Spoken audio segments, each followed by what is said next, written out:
셰프진 레시피.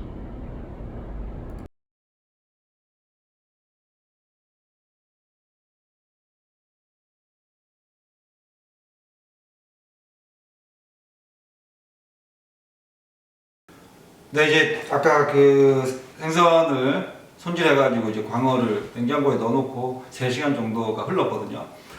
네, 지금부터 본격적으로 사시미를 썰어보도록 하겠습니다. 자, 지금 제 앞에 이제 그 3시간 정도 지난 광어가 있는데, 보이시는지 모르겠는데, 보이시나요? 지금 가장 사시미로 쓰기에 가장 좋은 상태로 살이 올라왔어요. 이게 윤기도 났고 불투명해졌고요. 살이 여기서 이제 계속 부패하면서 이제 살이 이제 윤기가 없어지면서 살이 탁해지는 거거든요. 지금 이 상태가 사시미 썰기엔 가장 좋은 상태라고 제가 감히 말씀을 드립니다. 텐션도 제일 좋고 지금 충분히 이제 젖산이 올라와 가지고 단맛도 엄청나게 많이 올라와 있어요. 보통 이제 생선을 잡고 그 보관해서 어느 정도 쓰시는지를 되게 궁금해 하시는데, 그거는 생선의 상태, 그러니까 이게 그 오롯이를 할 때 어떤 상태였냐, 그리고 그 보관하는 상황이 어떤 환경에서 보관을 했냐에 따라서 약간의 차이는 있을 수 있지만, 저 같은 경우는 이제 그 활어, 아까 살아있는 광어 2kg 기준으로 하면은 저 같은 경우는 사시미로 보통 14시간 정도를 거의 비슷한 수준에서 쓰거든요. 컨디션에서. 그리고 초밥은 사실 한 20시간 정도까지 쓰셔도 돼요. 근데 사시미로 하는 거는 조금 이제 흰살 생선 같은 경우는 얇게 점여서 이제 우수쭈꾸리로 하는 게 저는 이제 맛있다고 생각을 하기 때문에 한 14시간 사이에서 쓰고, 그리고 초밥으로 쓰는 거는 20시간까지, 왜냐면 그 이제 밥이랑 같이 하는 거기 때문에 조금 또 도톰하게 썰기 때문에 조금 더 많이 그 숙성이 돼도 되거든요. 그래서 20시간까지 쓰고, 저는 이제 그렇게 쓰고요. 근데 이제 한 가지 이제 여기서 중요한 것은, 그 나중에 제가 따로 한번 다시 말씀을 드리겠지만, 내가 이 재료를 과연 어디까지 쓸 것인가. 그러니까 뭐 업장이면 손님이겠죠. 아니면은 이제 뭐 집에서 먹는 거야 사실 조금 무르거나 상하거나 뭐 상관없지만, 이제 판매하는 경우, 그러니까 업장에서 쓰는 경우는 좀 불안하잖아요. 내가 이걸 어디까지 줬을 때 손님한테 욕을 먹지 않을 것인가. 그것도 사실 되게 신경 쓰이는 부분이잖아요. 그러니까 그런 것들은 조금 타이트하게, 그러니까 조금 타이트하게 재료를 쓰면 쓸수록 좋겠죠. 근데 이제 코스트에 대한 부담이 있기 때문에 손님한테 쉽게 말해서 욕먹지 않고 쓸 수 있을 만큼 다 쓰면 제일 좋은 거잖아요. 그러니까 그러려면은 이 재료의 컨디션을 이해하는 감이 절대적으로 필요해요. 그러니까 계속 생선을 써가시면서 재료의 컨디션을 이해하는 경험은 계속 하셔야 되고요. 그럼 이제 그건 이제 어차피 계속 차차 얘기해야 되기 때문에 본격적으로 이제 사시미를 한번 썰어보겠습니다. 자, 사시미 광어 이제 이게 등 쪽 두꺼운 쪽이거든요. 자, 등 쪽 두꺼운 쪽인데, 사시미를 썰 때 제일 고민되는 부분이 아마 이걸 거예요. 어느 방향으로 썰어야 하나. 사시미를 자 대부분 등 쪽 같은 경우는 아마 이렇게 놓고 쓸 거예요. 이렇게 초밥 네다를 뜨던 사시미를 뜨거나 이렇게 아마 이렇게 당길 거예요. 이렇게 놓고 생선은 그죠? 이렇게 당길 거예요. 또 어떤 분은 그냥 이렇게 놓고 이렇게 히라쭈꾸리로 이렇게 그냥 썰 수도 있을 거고요. 아니면은 이렇게 놓고 꼬리 쪽부터 이렇게 당길 수도 있을 거고요. 근데 거의 대부분의, 제가 여태까지 알고 뭐 거의 대부분의 사시미 써주신 분들이 이렇게 놓고 씁니다. 이렇게. 아니면은 이렇게.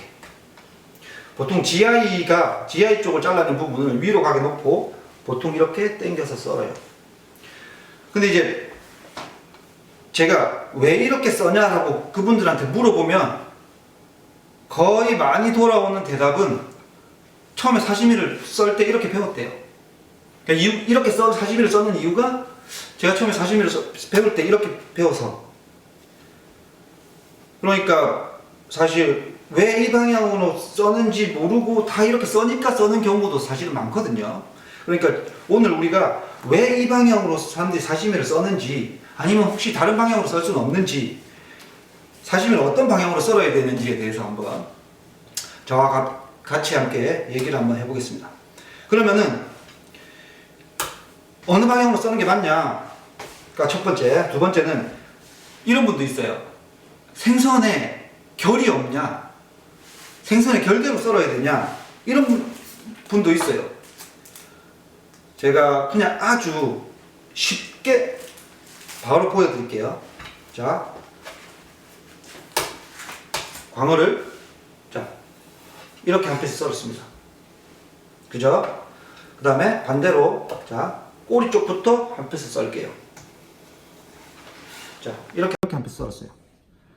자 그리고 반대로 등, 이번에는 껍질 쪽부터 썰게요. 자 이렇게. 아, 광어 텐션이 죽여요. 자 이렇게. 그 다음에 자 아까 반대로 이번에는 머리 쪽에서 또 한번 당겨 쓸게요. 자 이거 보이시죠? 네. 그러니까 이런 것들을 조심하셔야 되는 거예요. 이런 것들은 손님한테 주면 안 되는 겁니다. 이게 아까 말씀드렸죠. 이게 생선이 피가 찼을 때 여기 이제 네, 이 부분이 쉽게 얘기하면 상처가 난 거죠. 상처가 나면 이렇게 숙성이 되고 부패하면서 이렇게 된다는 거. 이 부분은 쓰시면 안 돼요. 자 어쨌든 자 다시 본론으로 돌아가서 썼고, 그 다음에 자 이렇게 한번 썰어 볼게요. 이거는 이제 제가 주로 써는 방법인데, 자 이렇게 썰게요. 그리고 자 이쪽 반대로 이렇게 한번 썰게요. 자 제가 지금 여러분들과 무슨 얘기를 하고 싶냐면, 생선을 놓고 썰 수 있는 거의 모든 경우의 방향대로 썰었어요. 이 광어 한 쪽을 방향을 위에 아래 꼬리 옆에 등부터 살부터 오른쪽 왼쪽 거의 방향을 계산할 수 있는 것만큼 해서 거의 썰어 봤거든요. 자,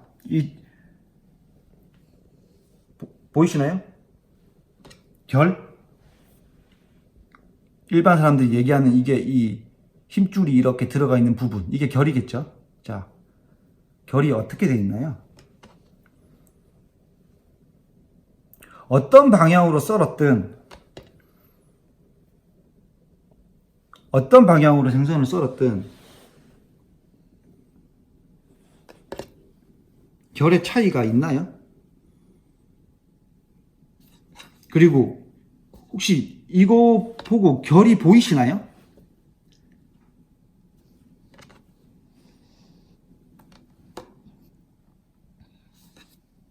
제가 왜 이 말씀을 드리냐면, 흰살 생선의 결은 의미가 없어요.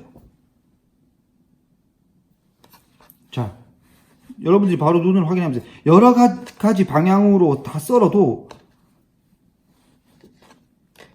결이 나와 있는 게, 힘줄이 나와 있는 게 간격, 힘줄의 크기, 두께, 뭐 방향 다 똑같아요. 어느 방향으로 썰어도. 자, 왜 그럴까요? 이쪽에서 보면, 이거 보이시죠? 이쪽에서 보면 결이 이렇게 돼 있어요. 그죠? 근데 이 결이 여기서 끝나냐? 아니거든요. 생선 뒷면을 보면요, 결이 어떻게 돼 있어요? 그죠? 다시 이쪽으로 가 있죠. 여기 보이시죠? 결이 또 이쪽으로 가 있잖아요. 그러니까 광어의 결이 이렇게 나와 있어요. 힘줄이 이렇게 붙어 있다고요. 이렇게. 자, 여기 껍질이 그렇게 얘기하고 있잖아요. 껍질이 V자로. 그래서 이 한 면을 다 이렇게 써는데, 이렇게 썰면은 왼쪽으로 말린 결과 오른쪽으로 말린 결이 똑같이 들어가 있기 때문에 어느 방향으로 썰든 그 한 결이 다 들어가는 거라고. 그래서 제 결론은 방향은 의미가 없다. 사시미를 써는 방향은 의미가 없다. 그게 제 결론이고요. 그래서 저는 사시미를 어떻게 써냐면, 재료의 컨디션을 고려한 두께, 그 두께를 고려한 길이, 그것만 계산해서 썰고, 마지막에 어떤 모양으로 담을 것인가 해서 모양이 이쁘게 나오는 쪽으로 썰어요. 자, 그럼 다시 한번 썰어 볼게요. 여러분들이 이제 일반적으로 아까 제가 말씀드린 일반적으로 써는 방향으로, 자, 생선을 한번 40일 썰어 볼게요. GI가 위로 가게 하고, 이거는 이제 머리 쪽이니까, 자, 보통 머리 쪽으로 위로 가게 해서 40일 이렇게 썰어요. 자, 이렇게 당겨 썰죠. 자, 이렇게 씁니다.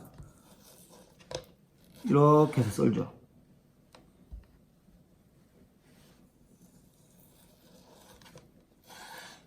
자, 거의 대부분 이렇게 쓸 거예요.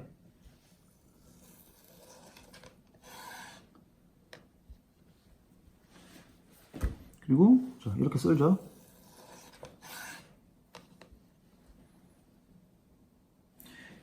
이렇게 해서 쓸면은 이 끝부분 있잖아요. 이 제일 처음에 들어오는 이 끝부분 보이시죠? 이 끝부분이 네, 지저분하게 나와요. 그래서 이거를 우수쭈꾸리로 썰면은 나중에 이제 담으면은, 여러분들 이제 접시에 돌려서 담잖아요. 그러면 어떻게 돼요? 끝 처리가 이렇게 돼요. 거의 대부분 사시미 이렇게 썰어 놓은 거 보셨을 거예요. 이 끝 처리가 이렇게 되는 거. 끝이 이렇게 다 지저분하게 나오거든요. 담아 놓으면 안 이뻐요. 이런 것들을 보통 이렇게 쓰시면은 보통 이 끝 처리가 지저분한 부분들을 가려줘야 돼요. 접어서 주던지. 네, 이렇게.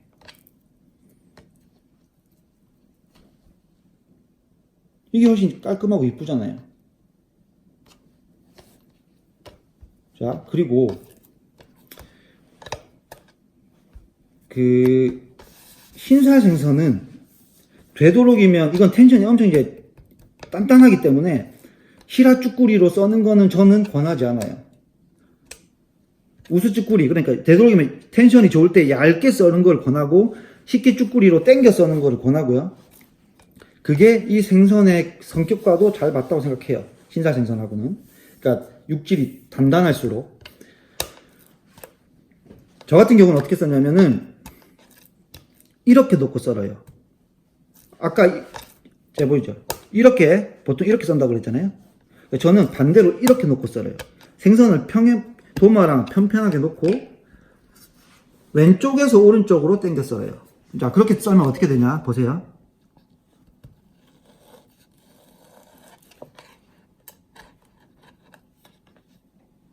자,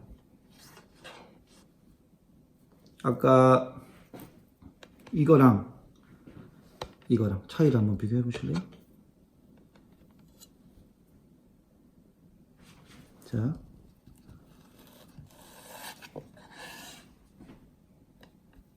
자,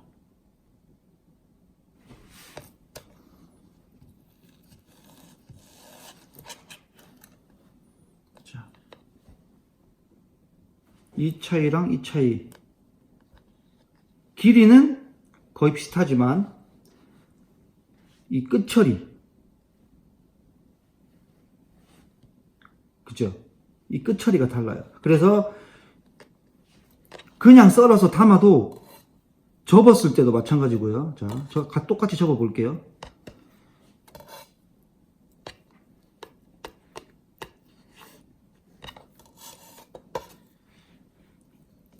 이게 태가 달라요.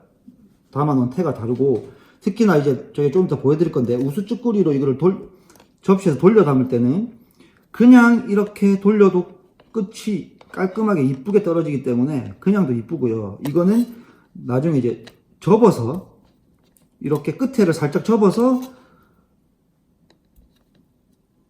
올렸을 때 이 띠와 끝에 이 태가 그렇죠, 다르죠. 예, 담아 놓으면 달라요. 그래서 이쪽 방향으로 썰고요. 그리고 또 하나는 나중에 이제 초밥을 잡을 때 네타를 뜰 때도 이렇게 썰어 놓는 거랑 초밥 네타를, 나중에 이건 이제 초밥 시간에 제가 또 말씀을 드릴 거지만, 초밥의 모양을 결정하는 거는 밥알이 아니고 생선의 모양이잖아. 밥 위에 올라간 생선의 모양이 초밥의 모양을 결정하는 건데, 자,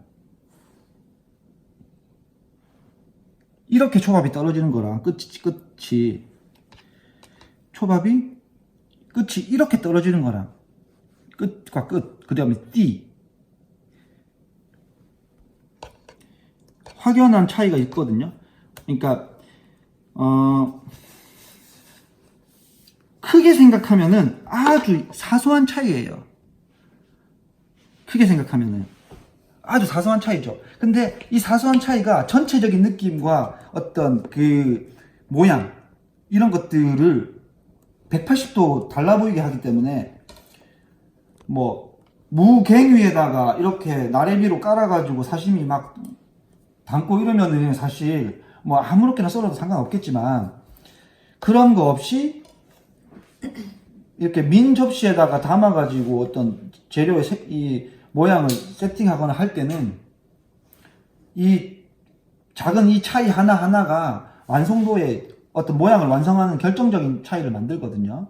그러니까 그 부분을 한번 생각을 해주시고, 그리고 중간중간에 꼬리 쪽이나 이런 텐션이 이렇게 힘줄이 모여있는 쪽은요, 네, 칼집을 이렇게 주세요. 그래서 중간중간 씹히는 식감이 조금 고소하고 더 부드럽게 할 수 있도록 칼집을 살짝 주시고요. 그리고 제가 이제 흰살 생선 썰 때는 이쪽 등 쪽으로 써는 거는 추천하지 않아요. 왜냐면은 보세요, 칼이 들어가면서 이 끝이 이미 그죠? 네, 깨끗하게 나오지 않거든요. 이 끝 처리를 완벽하게 하려면은 껍데기 쪽이 아래로 가게 해가지고 칼 마지막에, 그렇죠, 칼을 세워서 이 끝을 끝까지 세워서 추면 이 끝 처리가 깔끔하게 나올 수 있도록 그렇게 썰고요. 네. 자, 그러면은 본격적으로 이 사시미를 한번 썰어 보겠습니다. 접시에 썰어서 접시에 한번 담아 볼게요.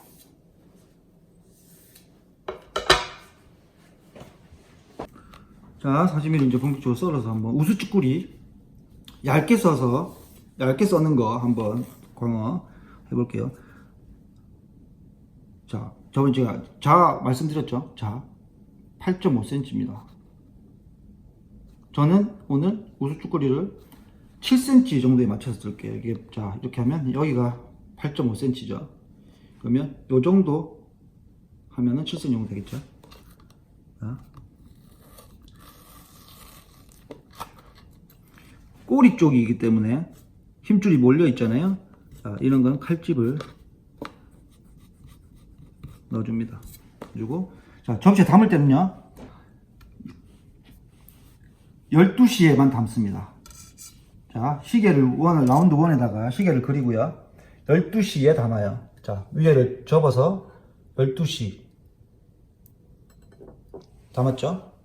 그리고 어떻게 가냐면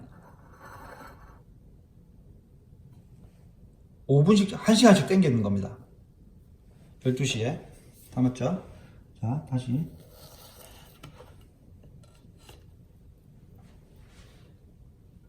그리고 다시 12시에 담아요. 이 끝선을 붙여가지고, 그리고 또 당기고.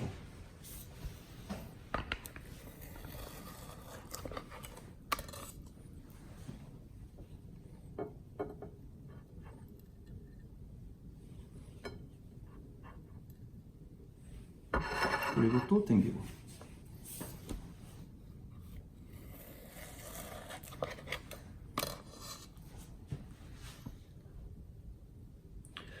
그리고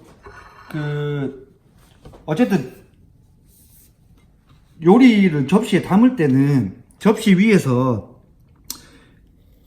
이 요리가 어떤 재료인지는 정도는 이제 보여줘야 되거든요.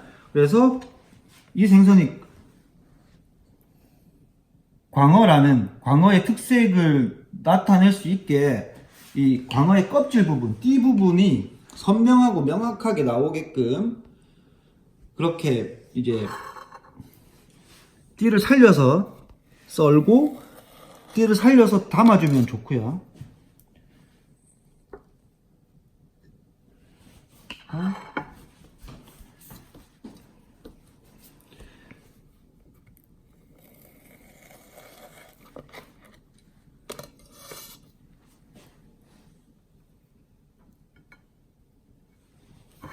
계속 접시를 돌려가면서 12시에만 놓는 거예요. 그러면은 간격을 유지하기가 아주 쉽거든요.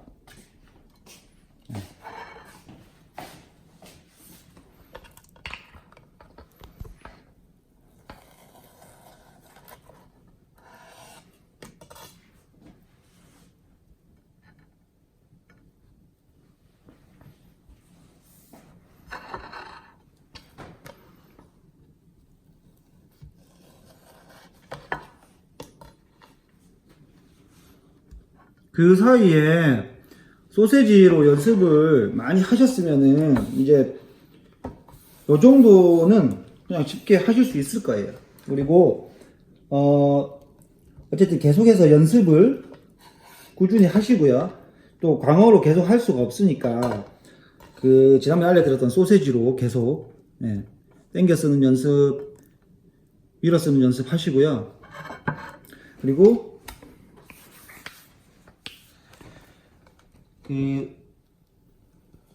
사시미는 제가 늘 강조하지만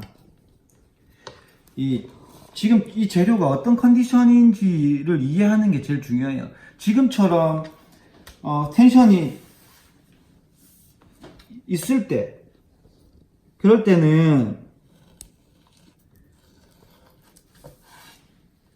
얇게 길게 써는 게 좋겠지만 또 이게 텐션이 조금 물러질 수도 있잖아요.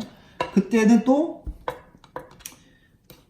조금 짧게 두껍게 썰어야 되거든요. 그러니까 그 컨디션을 이해하고 썰어야 돼요. 그래서 사시미가 칼맛이라고 하는 거예요. 다 똑같은 생선을 쓰잖아요. 뭐 어떤 데서 뭐 광어를 달나라에 가서 잡아오는 거 아니잖아요. 다 노량진 뭐 미사리 우리나라 뭐 해안 뭐 양식장에서 다 올라오는 거의 비슷한 광어들을 쓰는 거예요. 근데 이제 어떤 사시미는 맛이 있고 어떤 사시미는 맛이 없고, 그거는 뭐 다 똑같이 목치고 오롯이 해가지고 썰어주는 건데, 어떤 사시미는 맛있고 어떤 사시미는 맛이 없고, 어떤 사시미는 비린내가 나고 어떤 사시미는 비린내가 안 나고, 그런 거는 사시미 같은 경우는 이제 칼질에서 오는 그 차이가 크거든요. 재료를 관리하는 그 차이도 크고, 그러니까 꼭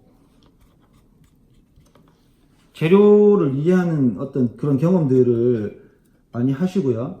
제가 아까 그 오롯이 할 때도 말씀드렸는데, 이 기술적인 부분은 누구나 많이 해보면은 숙련되거든요. 진짜 초등학생들도 석 달 안에 다 사시미 쏠 수 있어요. 근데 그것만 갖고는 사시미가 맛이 나오는 게 아니기 때문에 이 단순히 기술적으로 사시미를 써는 것 이상으로 이 사시미에 대한 이해와, 그리고 궁극적으로 내가 이 사시미에 주려고 하는 맛, 그러니까 이 셰프의 철학, 이런 것들이 칼질에 녹아나야 진정한 그 맛있는 사시미가 되는 거니까, 그 부분은 꼭 진지하게 생각하시고 고민하셔가지고 하셔야 되고요. 그래서 계속 접시를 돌려가면서 이런 모양 깔끔하게 나오잖아요. 네, 이렇게 해서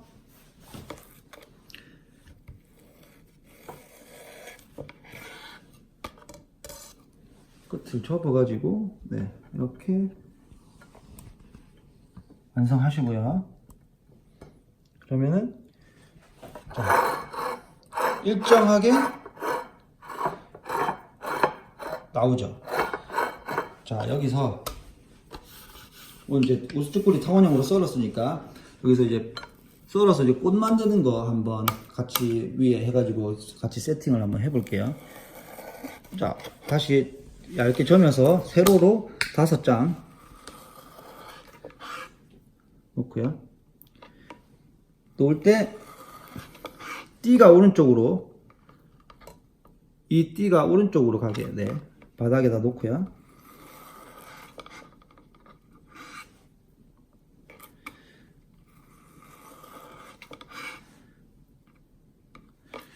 자, 그리고 나서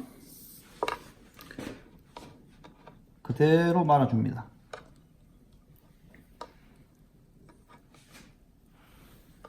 자, 말면은 이렇게 나오죠. 자, 여기서 이파리를 만들어 줘야 돼요. 꽃잎을 어떻게 이렇게 벌려 가지고 대신에 끝에만 네, 밑에를 넣어주고 끝에만 세워서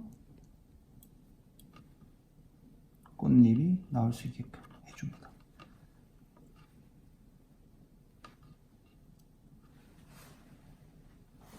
자, 그리고 꽃잎이 있으면은 있으니까 꽃 이제 가지가 있어야 되겠죠. 가지는 엥가와로 한번 썰어 보겠습니다. 자, 엥가와로 썰어 볼 텐데요.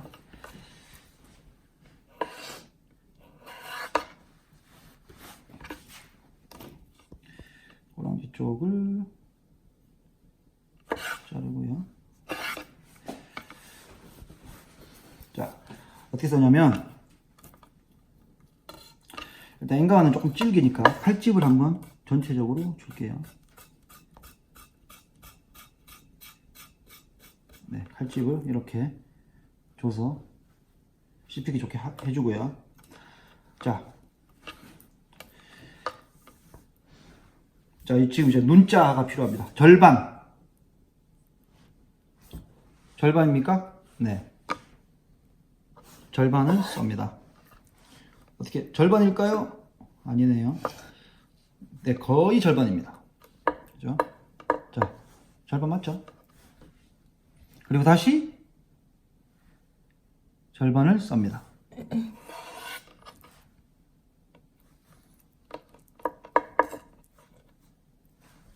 그죠?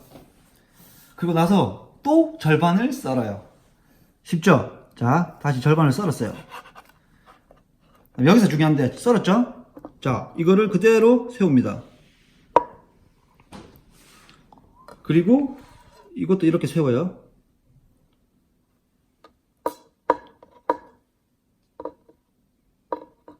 그리고 이걸 합칩니다.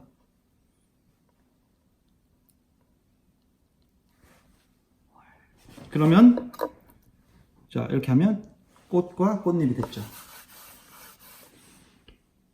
이게 이제 보통 히카리모노, 그러니까 뭐 사요리, 학꽁치나 뭐 고등어 같은 경우 등푸른 빛나는 생선으로 이제 이거를 이렇게 많이 썰거든요. 꽃잎을. 그럼 이제 이게 색깔이 확 티가 나가지고 띄는데 광어를 써니까 색깔은 지금 이제 카메라로 어떻게 보이시는지 모르겠는데 색깔은 눈에 확 안 띄는데 어쨌든 이렇게 해서 꽃 이렇게 칼질, 그러니까 모양 내는 칼질 할 수 있다는 거 한번 제가 보여드리고,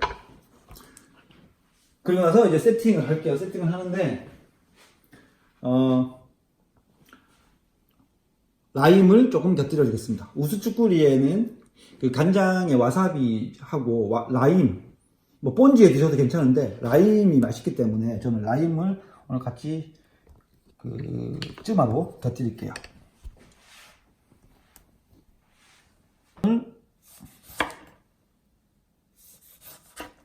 곁들이고요.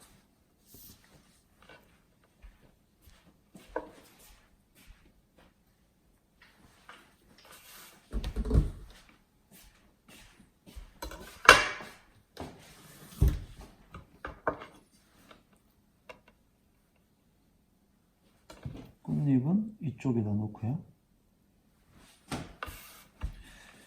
꽃은 이쪽에다가 놓겠습니다.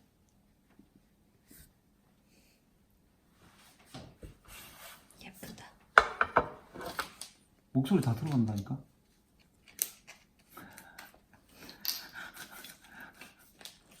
그리고 네, 생화사비를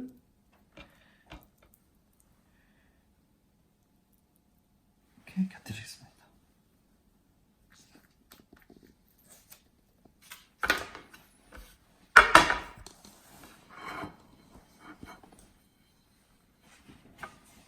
이번 시간에 처음으로 이제 여러분들하고 이제 사시미를 한번 썰어봤는데요.